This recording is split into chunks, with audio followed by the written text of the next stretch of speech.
Harvey's expense. It's time to Netflix and thrill.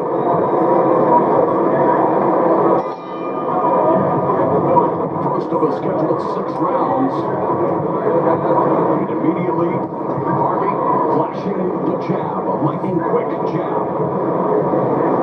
And of course, David, when you have an Olympic pedigree, you have the fundamentals aced, and it all begins with a textbook jab. It really does. You work everything off of that. And I like the fact he's fighting someone in his second fight who's unbeaten in 5 fights. That's a testament to how confident him and his team and his management are in regards to how quickly he wants to progress through the professional ranks. Cervantes has 3 first-round knockouts. He's not gone past the 3rd round. And the confidence they have in Harvey to put him in this spot, right? Opening up on Netflix for Jamal Harvey in only a 2nd professional fight, but he was the top target of MVP coming out of the Olympics. Jake Paul and Nikisa Badarian saw something in him, and they signed him, and look, they've given him a huge opportunity like this tonight. So far, so good. Looks slick here to start. He's going to get the pressure from Cervantes.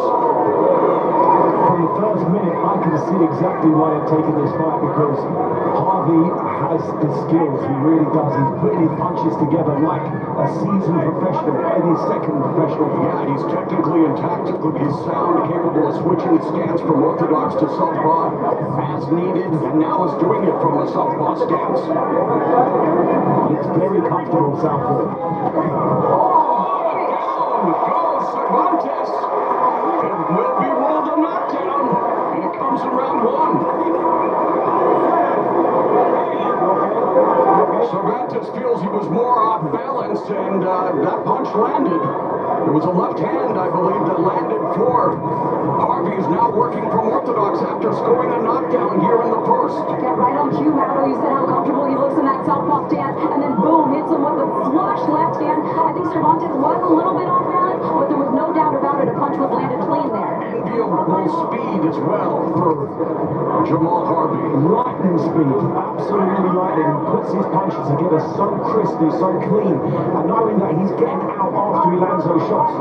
Now switches to southpaw with 40 seconds left in the 1st. He's already put Cervantes on the deck. Remember, Cervantes in his 6th professional fight has nothing but knockouts, and Harvey looking for a score with that right uppercut that just missed, doing the shoulder roll now, and immediately responds with a good combination on the inside. Perfect punch placement with that left hand there. He read it defensively slick and landed it right to the body. And that check right hook staggered Cervantes momentarily, knocking him off balance. And we're seeing the punch placement of Harvey. The jab going upstairs, downstairs, very calm, cool, and collected. Just his 2nd professional fight. It's like a coiled spring, ready to explode any time.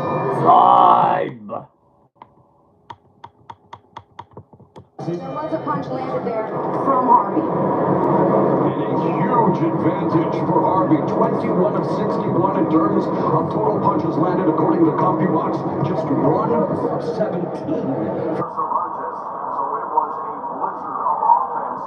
Lightning quick offense from Jamal Harvey in his 2nd fight. Just misses with the 1-2 from the southpaw stance. Nice to meet you. Can we get a photo?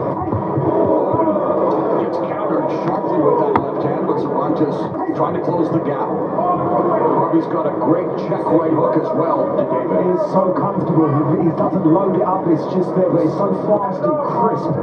It's the speed that everything he's doing, his footwork, his head placement, the hand placement, everything he's doing is as good as it can get. It's obvious this Olympian has a pro style, Christina. He really does. I mean, this is the only time fighting in a 2nd round as a pro. He got that 1st round stoppage in his pro debut, and he looks very comfortable. And I'm actually surprised at how comfortable he looks fighting in that southpaw stance. It's so educated, the jab going upstairs, downstairs, so fast, so fluid. The placement is impeccable. It's the fact he's not getting hit with any shots. And Cervantes is throwing some good punches back, but they're just not. It's a different sport he's doing. This is the perfect range for Harvey. Mid-range, he's landing at will, upstairs, downstairs, mixing up the hooks with the right hands, and of course a very educated jab. There was a lead right uppercut, immediately pivots out of the way. Cervantes with that high guard, but it's a leaky one as Harvey splits the guard with the jab.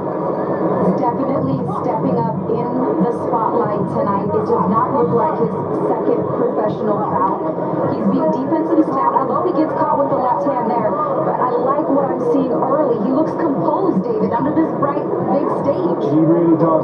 You'd expect a novice professional, although he's had some amateur pedigree, to be a bit more overawed and throw more combinations, but he's...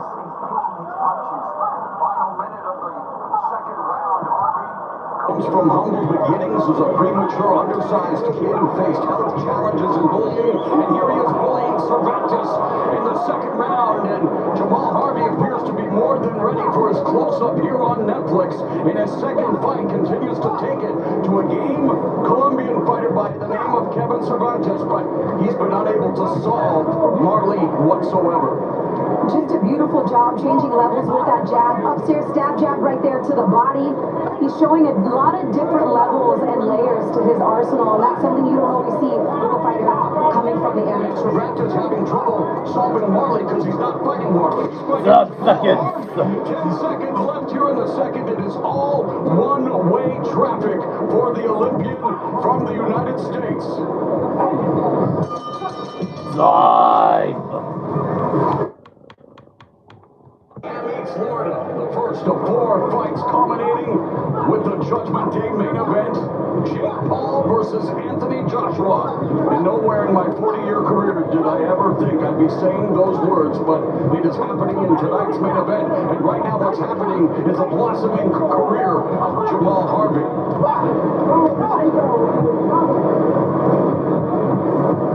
Cervantes has to figure out a way to get some sort of offense going. He's being hesitant to even let himself start to get his engine going off the jab. He's clamming up, and he needs to really start working his hands, David, because he has zero offense coming back. It sounds like an easy thing to do to throw the jab, but as soon as his hand leaves his face, Harvey's countering him very crisp and very hard, which forces Cervantes to have his hands in that defensive position. And the uppercut's becoming an instrumental part of the arsenal, but it all begins with that jab. It's an Ivy League educated jab. It truly is. I like the way his coach Harvey's coach was telling him to go out there and have some fun. Enjoy it. Seems like he's enjoying every single second. And Cervantes now trying to unload, going to the body. With the jab. And it almost looked like he threw the right uppercut as a decoy to land the left hand. That's exactly what he did. That's exactly what he did. He's trying things out. He realized he's got a cagey opponent. So he's practicing. As his coach said, he's enjoying himself in there. And Christina doing a good job of going to the body with the jab. Of course, making that early investment, trying to sap the energy out of Cervantes. I love it. And there's the right hand I was looking for the follow behind that jab. He shot about 3 of them in a row straight down to the body. I'd like to see him also let go of the right hand behind it. We talk about pitching shutouts and judges' scorecards. He is pitching a literal shutout right now in round 3. And now Cervantes trying to open up, but he gets tagged and tagged again. Cervantes getting lit up like a Christmas tree. And the referee, Massimo Montanini, says it was a slip. Shout out to my nephew Massimo and my nephew Roberto watching in the mighty metropolis of Mount Lehman, British Columbia, Canada tonight. And it's all Jamal Harvey. Oh, but Cervantes trying to fight back, trying to stand his ground. Jamal shows some great heart here. He really is. He's really trying the best he can. Obviously, he's undefeated himself. Doesn't want to taste defeat. And he will, 30 seconds away from going to his first 4th round as a professional, and he'll have to make adjustments in between rounds to try to find a way to score against a guy who is just having the time of his life in his second professional bout here on Netflix. And they're coming close. He's setting some traps here. There's a right cross that clipped the jaw, Cervantes. It is all Jamal. Live. Straightforward. It's not just straightforward, it's spectacular. There's nothing straightforward about this guy whatsoever. Now he's on his back foot, but setting that trap from southpaw, wanting Cervantes to close a gap and then light him up with a counter left. And to be able to perfectly place that left hand, he's doing a great job as Harvey, getting his lead right foot on the outside of Cervantes' left foot, and that allows him to cut that distance and land those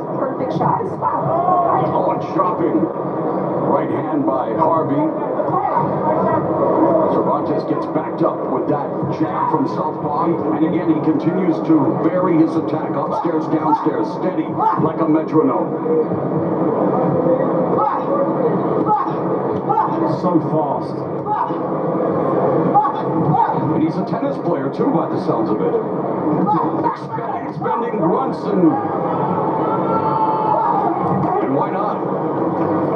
Under 2 minutes now left here in round 4, and for Cervantes, what adjustments would you try to make on the fly to try to get something going? I'm not sure what he can do here. The more he brings his arms away from defending his face, the quicker he will be unconscious. By the looks of things, sadly for him, he's fighting somebody who's just superior in every department. Maybe just go toe-to-toe and start swinging and hope for the best. I know the fans would appreciate that. Midway through the 4th round, and Jamal Harvey continues to use that educated jab. Missing though there with the right and left as Cervantes ducked underneath, but Cervantes not firing back. I mean, when you've landed almost 100 more punches than your opponent, I think you're in pretty good shape. And it's only round 4. Wow. So he's landed over 25 punches a round. A minute left here in the 4th, and Jamal Harvey strafing Kevin Cervantes. High guard by Targiol, but Cervantes able to get the right hand through the guard, and then the right hand to the body by Cervantes. Here he goes, The right uppercut glancing off the gloves of Cervantes. Overhand left by Harvey. I think Harvey just wanted to tuck up and try to give Cervantes some sort of confidence, so he lets his hands go a little bit and gives him opportunities to counter. Oh, and he zigged when Cervantes was zagging. No knockdown, no knockdown. Jab and then to the body, beautifully done by Harvey. Really smart to go to the body right now. And right back to 10 seconds. I like that decision by Harvey. Nice body shot, right hand upstairs, counter right by Cervantes. We are through 4. Time. David, I mean, it is basic technique, but there's nothing basic about it. There's nothing basic whatsoever. He threw like 6 jabs in a row, all landing. Every single jab. Step back right hand. He seems to have it all. Now he's lulling him into a fall. He's got the Roy Jones Jr. style, the hands down, but that's just setting a trap, and he has the speed and reflexes to set that trap. Not everyone does. Not everybody does. Obviously he does, because to become a world amateur champion is not easy. I was world amateur silver medalist, so I came second in the world amateur championship. I know how hard it is. It's probably harder than the actual Olympics. Harvey's got, he seems to have all of the things, the speed, timing, the reflexes, as you said. It's so important, particularly that low left hand or low right hand, depending on which position he's in.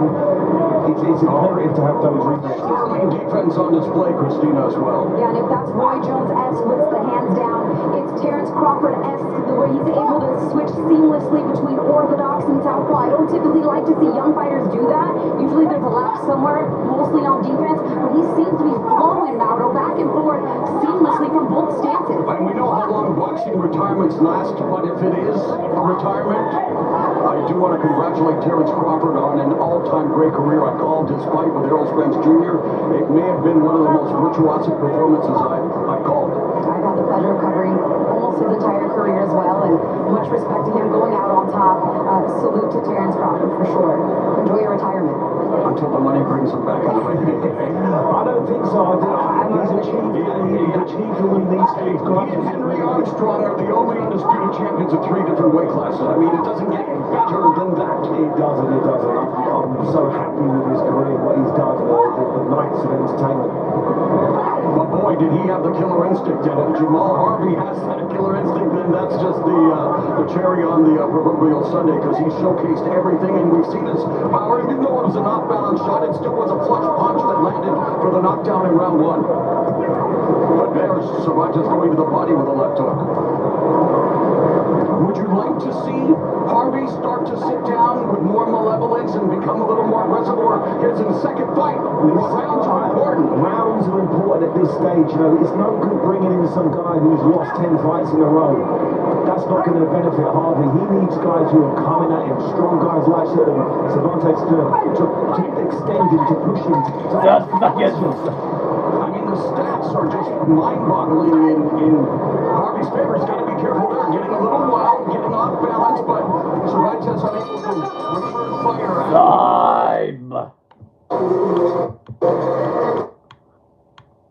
Harvey representing Oxon Hill in Maryland, a small blue-collar town just outside Washington, D.C. that has produced some of boxing's biggest names, including the legendary Sugar Ray Leonard, the Russell family, and current 130-pound champ Lamont Roach Jr. Well, Harvey has designs already, just an incentive professional fighter getting a shot at a 130-pound title. And by the way, Roach for Christmas would like to find a break wrapped up under the tree. I mean, two high-profile draws that could have very well been two victories for Lamont Roach Jr. against Gervonta Davis and Isaac Cruz as Harvey continues to line up Cervantes here in the final round. Well, you can tell he's honed and groomed his chops alongside those names that you mentioned because of how fluid he looks in this second pro fight.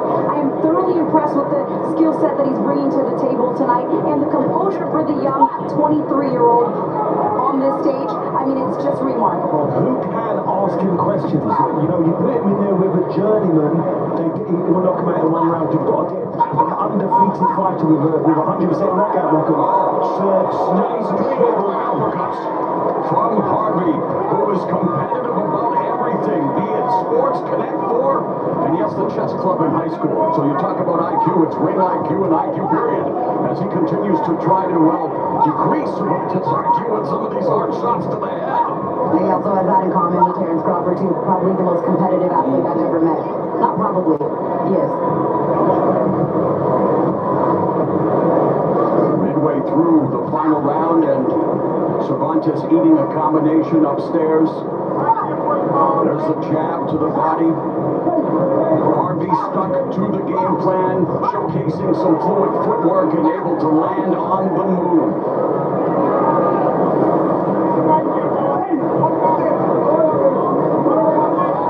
And you could just tell that this was a step up in level of opposition for Cervantes that he just wasn't ready for. I don't think he'll ever be ready for this. Yeah, final minute here, you're right. I just said there's levels for a reason, and despite being less experienced as a pro, Jamal Harvey obviously set up for success here in the 130-pound division. And again, he'll have to take on higher and higher classes, and then, of course, eventually become a contender. But it appears to me that he may be on the fast track. He sure is in a fast track. Other than getting quality rounds in the bank, you've got 6 quality rounds here. It's going to be very tough finding opponents to get in the ring of them. The numbers back all of that up, and he's backing up Cervantes with this offense, sitting down on these shots. Just seconds. Final 10 seconds of what has been a bravura performance for Jamal Harvey in just his second professional fight. The Olympian has gone right. Such a scorecard time. It's not.